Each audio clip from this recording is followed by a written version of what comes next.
듣는 사람이 행복한 라디오. 최영일의 YTN 뉴스 정면 승부. YTN 뉴스 FM 뉴스 정면 승부 4부 시작합니다. 오늘 하루 동안 스포츠계에는 어떤 일들이 있었을까요? 스포츠 정면 승부 중앙일보 박린 기자와 함께합니다. 안녕하세요. 네, 안녕하세요. 자, 이 가을 잔치라고도 불리는 국내 프로야구 준 플레이오프 막이 올랐죠?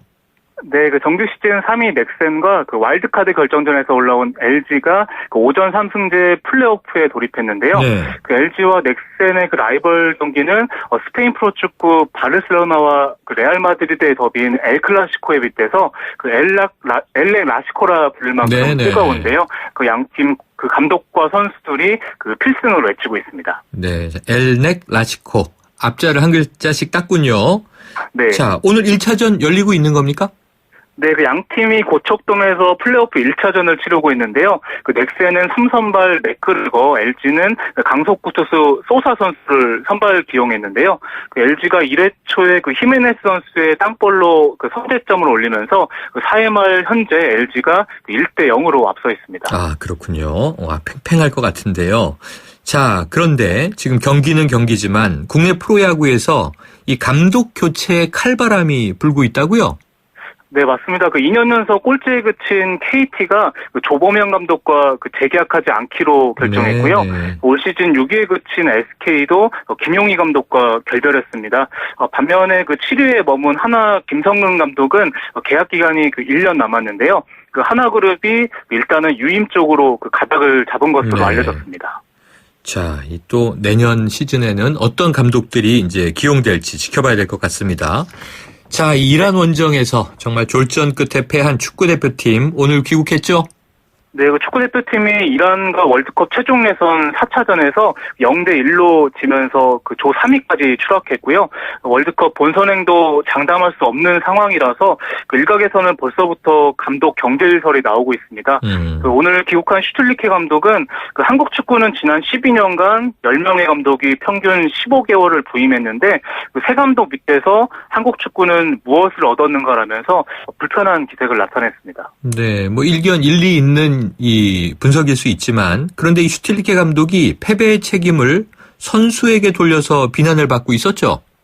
네, 맞습니다. 슈틸리케 감독이 이란전 패배 직후에 우리에게 카소리아 같은 공격수가 없어서 졌다고 말했고요. 그래서 손흥민 선수가 다른 나라 선수까지 언급하면서 우리 선수들 사기를 떨어뜨린 건 아쉽다고 발발한 일이 있었습니다. 슈틸리케 감독이 의도가 잘못 전달됐다고 진화에 나섰는데요. 비난 여론은 여전하고요. 슈틸리케 감독이 이런 비난 여론을 반전 이뤄낼 수 있을지 주목됩니다. 네, 자, 마지막 우즈베키스탄과의 최종전을 지켜봐야 될 것 같습니다. 자, 이 골프 여왕 박세리 선수 오늘 은퇴식을 했죠? 네, LPGA 투어에서 25승을 거둔 박세리 선수가 오늘 공식 은퇴했는데요. KB 하나은행 챔피언십 1라운드를 마치고 은퇴식을 가졌고요. 박세리 선수는 마지막 홀에서는 내내 울었다면서도 축복받으면서 은퇴해서 행복합니다라고 소감을 밝혔습니다. 네, 자, 이 한류 스타 김수현 씨요. 이게 별에서 온 그대의 김수현 씨죠? 네. 아니, 프로 볼러에 도전한다. 이건 무슨 소식입니까? 네, 한국 프로볼링협회가 김수현 씨가 한국 프로볼러 22기 선발전에 출전한다고 밝혔는데요. 네. 김수현 씨가 최고 점수 250점대를 기록하는 볼링 매니아로 잘 알려져 있고요. 네. 이번 달 말에 실기 평가전을 통과할 경우에는 신인 프로볼러가 될 수 있습니다. 아유, 스타만 가지고도 충분한데 또 재주가 참 많으시네요. 부럽습니다. 네. 오늘 소식 고맙습니다. 네, 감사합니다. 지금까지 중앙일보 박린 기자였습니다.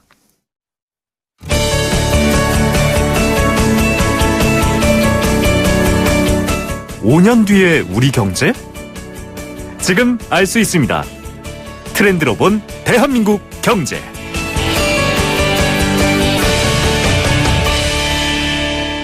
네, 우리 사회의 변화를 경제 트렌드로 짚어보는 트렌드로 본 대한민국 경제 시간인데요. 한국은행이 내년도 경제성장률 전망치를 수정했습니다. 내년도 우리 경제 과연 어떤 상황인지 곽수종 경제평론가 연결해서 이야기 들어봅니다. 자, 박사님 안녕하십니까? 네, 안녕하십니까? 네, 올해는 기존에 정했던 2.7%로 유지하고 네. 내년 전망을 2.9%에서 2.8%로 0.1%포인트를 낮춘다는 거죠? 네, 그렇습니다. 박사님, 방금, 네, 어떻게 평가하십니까? 글쎄, 평가라기보다는 전반적인 경제 분위기가 상당히 좀 위축되어 있는 상황이라서 네. 한원도 경제 전망을 하기가 상당히 좀 부담스러웠을 겁니다. 왜냐하면 부담스럽다는 말은 국민들에게 좀 희망과 꿈을 드리고 싶었을 측면이 강한데 네. 그런 측면에서 놓고 보면 우리 경제가 그렇게 녹록지 않은 상황이 지속될 수밖에 없다는 평가를 해야 되기 때문에 네. 한원으로서는 사실 1월 달부터 3.2% 전망을 내놨다가 이걸 3.0, 2.9 그래서 최근에는 이제 2.8까지 떨어뜨린 상황이거든요. 네. 그러다 보니까 이제 한원도 고민은 일단 있었지만 결국 자구력은 할 수 있는 게 금리를 계속 낮췄지만 거기에 따른 효과는 실제로 없었으니까 네. 노력은 했으나 앞으로 경제에 대한 대책 이런 것이 제한적이라는 측면에서는 좀 답답한 구석이 있었을 것이다 이렇게 보여집니다. 자, 한은이 아니라 누구라도 이 국민들에게 경제적으로 꿈과 희망을 주고 싶을 텐데요. 네. 문제는 이게 시간이 흘러가면 이 지표라는 게 계속 확인이 되지 않습니까? 그렇습니다. 그런데 내년도 2.8도 낙관적인 것 아니냐 이런 지적들도 있어요. 박사님은 어떻게 보세요? 국책연구기관이죠. 한국개발연구원 KDI는 2.7을 내놨고요. 네. 민간연구소 LG경제연구원, 한국경제연구원, 정경련 산하입니다. 그리고 현대경제연구원이 2.2%를 내놓고 있거든요. 네. 그러니까 일반적으로 민간연구소에서는 지금 경제 상황을 상당히 안 좋게 보고 있는 거니까 네. 정부 쪽보다는 경제가 더 어렵다는 걸 실감하고 있다 이렇게 판단되고요. 제 생각을 물어보셨으니까 오늘 네. 제가 강연을 하다가 많은 분들을 대상으로 해서 설문을 해봤습니다. 네네. 내년도 경제를 어떻게 보시냐. 일반적인 공감대는 올해보다 어렵다는 것입니다. 아, 올해보다 어렵다. 예. 그래서 아마 우리나라 경제가 일본 성장세를 따라간다는 그런 평가도 있지만 앞으로 우리 경제의 성장세를 발견하기까지는 그렇게 녹록지 않은 상황이다. 더구나 대외 변수, 네. 해외 수출에 의존하고 있는 우리 경제로서는 지금 마땅한 성장 동력을 찾기가 어려운 상황이기 때문에 네. 이 문제는 쉽게 해결할 수 있는 게 아니고 결국 구조조정 과정을 겪을 수밖에 없지 않나 그렇게 평가가 되는 것 같습니다. 네. 그럼 지금 이제 4분기로 접어들었으니까요. 10월이라. 네. 이 박사님 보시기에 올해 2.7% 성장은 될 것 같습니까? 정부가 10조 정도의 추경을 또 풀었었죠, 최근에. 네. 그리고 나름대로 이제 금리를 워싱턴 DC에서 열렸던 연차 총회에서 유일호 부총리하고 이주열 총재가 약간 좀 마찰음 같은 건 있었지만 금리 정책에 자꾸 손을 좀 만져지거나 카드를 만지거나 아니면 재정 건전성 문제를 만지작거리는 것은 정부가 어쨌든 2.7을 맞추겠다는 노력은 하는 것 같습니다. 문제는 네. 2.7을 맞추든 3.0을 맞추든 그것은 중요한 게 아니고 우리 경제가 성장 동력 자체를 지금 찾지 못하고 있다는 그 본질적인 문제가 더 큰 네. 문제가 아닌가 그렇게 보여집니다. 맞습니다. 이게 추경을 통하든 무슨 방법이든 이제 수치를 네. 맞추는 게 중요한 게 아니라 그렇죠. 실질 경기가 살아나야 될 것 같은데요. 네. 그럼 아까 이제 살짝 언급해 주셨지만 네. 이 내년 우리 경제에서 가장 우려되는 대외 변수 좀 어떤 걸 꼽으십니까? 세 가지를 말씀드릴 수 있을 것 같습니다. 네. 첫 번째가 미국 대선이 끝나는 해가 내년이지 않습니까? 올해 11월 8일 날 이제 대선이 끝이 나는데.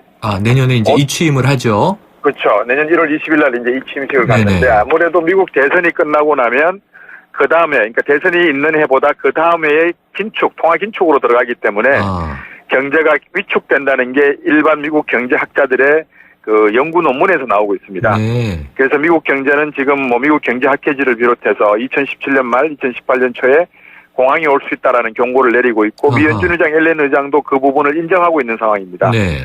이제 그러다 보니까 미국 경제가 어렵다, 대선 이후에 통화 긴축으로 가기 때문에 어렵다는 게 첫 번째고 두 번째는 이제 국내적인 문제에서 놓고 보면 우리나라의 지금 조선이라든지 기계, 철강, 해운 모든 것이 어렵지 않습니까? 네, 그렇죠. 그러다 보니까 구조조정에 들어갈 수밖에 없는 상황이고 삼성 스마트폰도 갤럭시 7 노트, 그다음에 네, 현대 네. 소나타 자동차 이런 문제가 모두 맞물려 있기 때문에 마땅한 성장 동력이 없다. 거기다 이제 결정타로 만약에 중국이 내년에 경제 성장률을 어떻게 내놓을지는 모르겠지만 정치 권력 간의 어떤 다툼상에서 문제가 생긴다면 이것도 녹록지 않다. 그래서 어쨌든 내년에도 산 넘어 산, 바다 건너 또 바다 이런 상황이 되지 않을까 걱정이 됩니다. 네, 이게 막연한 꿈은 또 우리가 요즘 희망 고문이라고 부르긴 하는데요. 네. 지금 암울한 말씀을 들으니까 뭐라도 좀 끈을 찾아보고 싶은데 오늘 그러게 말입니다. 이주열 총재가요.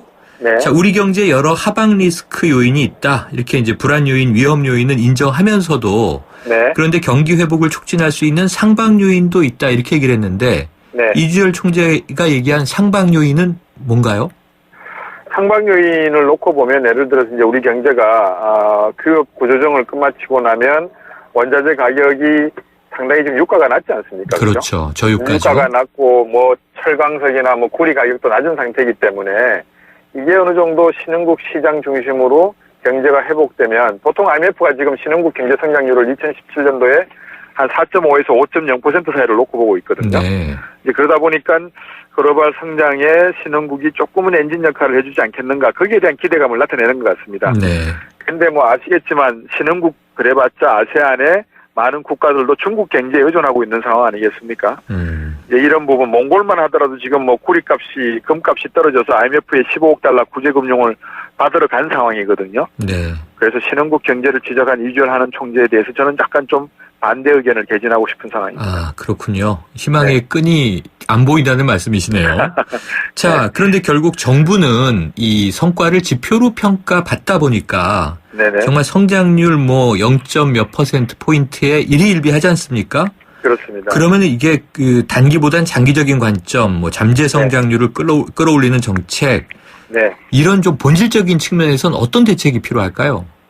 이제 그 질문에 대한 답을 드리려고 그러면 요즘 하도 대권 후보들께서 네. 말씀들을 어떻게 그 비슷한 말씀들을 많이 하셔서요. 땡땡 성장 이런 거 많이 나오고 땡땡 있죠? 성장 이런 네. 것을 많이 하시는데 제가 볼 때는 그 안에 내용은 본질적인 내용은 전혀 들어있지 않는 것 같습니다. 아, 왜냐하면 그래요? 네. 본질은 앞에서 많은 경제 전문가들이 지적하고 있습니다만 구조조정을 해야 되거든요. 네. 그러면 구조조정이라는 게 어떤 것이냐. 해고하는 게 구조조정이 아니고 산업적인 어떤 체질을 바꿔 나가야 되지 않겠습니까? 네네. 지금 우리가 제조업은 포기할 수가 없습니다. 그거는 뭐 우리 전체 산업의 알겠습니다. 80% 이상을 차지하고 있으니까 네. 하루아침에 제조업을 포기할 수 없는데 그러면 그 제조업을 어떤 시스템으로 효율적으로 또 질적으로 가져가겠는가 이게 이제 고민이 있어야 되고 네. 그게 1, 2년 안에 되는 게 아니지 않겠습니까? 그렇죠. 그렇죠.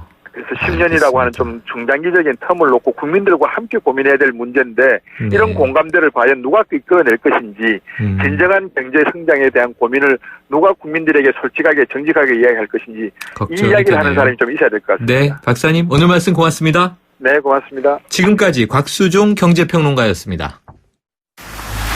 바다를 본 사람은 호수를 보고 바다라 말하지 않는다. 르노니산의 최신 테크놀로지와 최첨단 사륜구동의 글로벌 QM6가 태어난다. 지금까지의 틀을 깨고 SUV에서 QM6로 Challenge the rule. QM6. 샘 스미스의 Stay With Me V20로 들어보겠습니다.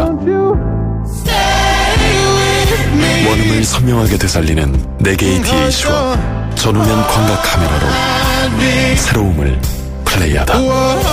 LG V20. 1.2, 1.4! 입출금 통장이 1.4% 금리! 이게 말이 됩니까? 저 박상현이 금메달 딴 것처럼 은행도 노력하면 금메달급 금리 할 수 있다. SC제일은행 마이플러스 통장. 자유출금에 11월까지 가입하면 연세전 최고 1.4%에서 최저 0.1%, 잔액별 금리 등은 상품 설명서 및 홈페이지 참조. SC제일은행. 뉴스 정면 승부 목요일 준비한 내용 여기까지입니다. 진행의 최영일이었습니다. 저희는 내일 뵙겠습니다.